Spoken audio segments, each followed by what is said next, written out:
Hello student, good morning all of you. As you know that I have read already part 1 of lesson first.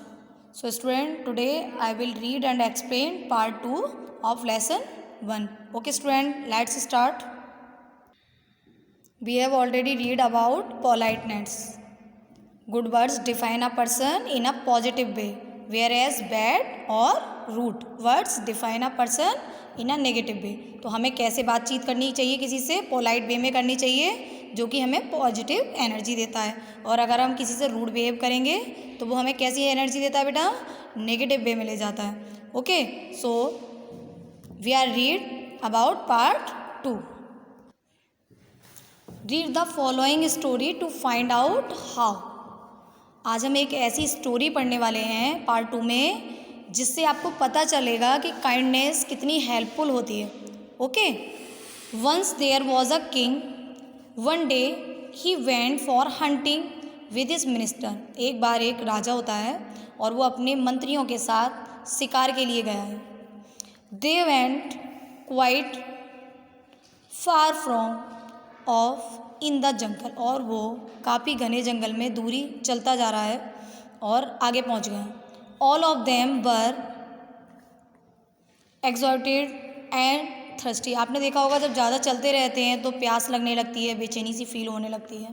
So they decided to stop and take rest. सबने सोचा सब बड़े थक गए हैं तो कुछ समय हम क्या करेंगे?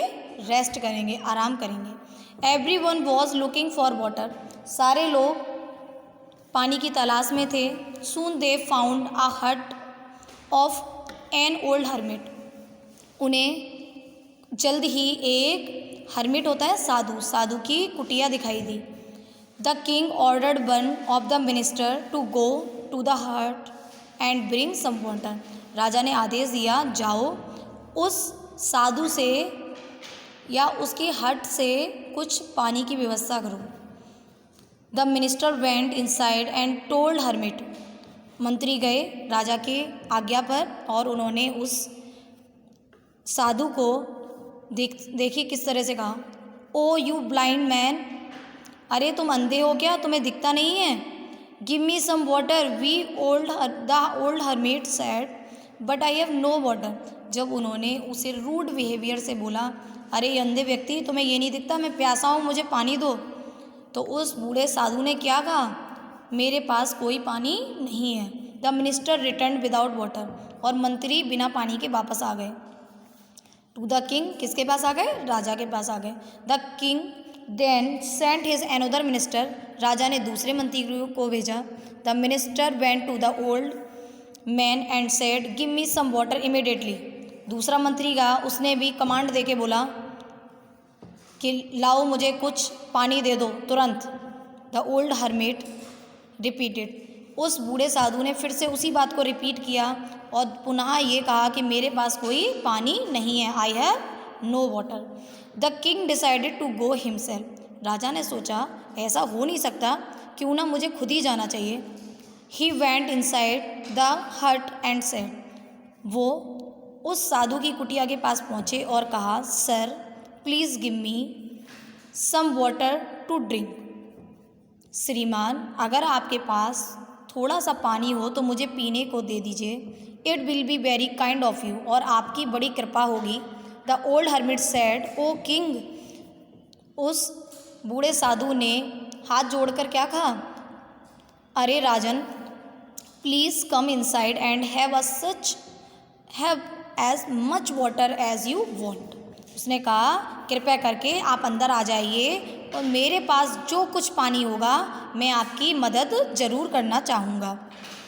You can also take rest in my hut if you wish. अगर आपकी इच्छा हो तो आप मेरी इस छोटी सी कुटिया में विश्राम भी कर सकते हैं. Next. The king was surprise to see the hermit's behaviour. राजा ने जब उस साधु का व्यवहार देखा तो वो आश्चर्यचकित हो गए. He asked him why he refuse to give water to the minister. उसने पूछा कि आपने मेरे और मंत्रियों को पानी देने के लिए मना क्यों कर दिया. The old hermit replied. तब उस बूढ़े साधु ने जवाब दिया, देयर टोन वॉज हार्श. क्योंकि उनकी जो भाषा थी वो बहुत कठोर थी, एंड इम्पोलाइट, और उन्होंने किसी भी तरह की विनम्रता का पालन नहीं किया। I could recognise from your sweet and polite words, मैंने जब आपकी मधुर वाणी और आपकी विनम्रता देखी तो मैं पहचान गया that you are a king, जरूर आप एक राजा हैं। दिस प्रूव द फैक्ट, अब ये साबित हो जाता है, every person is non by his style of speaking. इस स्टोरी का मोरल बेटा देखिए, हमें उस व्यक्ति की जो पहचान है, उसकी पर्सनालिटी है, उसकी किससे पता चली है, उसकी स्वीटनेस ऑफ द वॉइस, उसकी वॉइस की स्वीटनेस से पता चली है। तो हमें भी किसी भी पर्सन के लिए कैसा व्यवहार रखना चाहिए बेटा, पोलाइटली बिहेवियर रखना चाहिए। Okay, read this part of second of this story, read again at your home in homework. Okay student, thanks.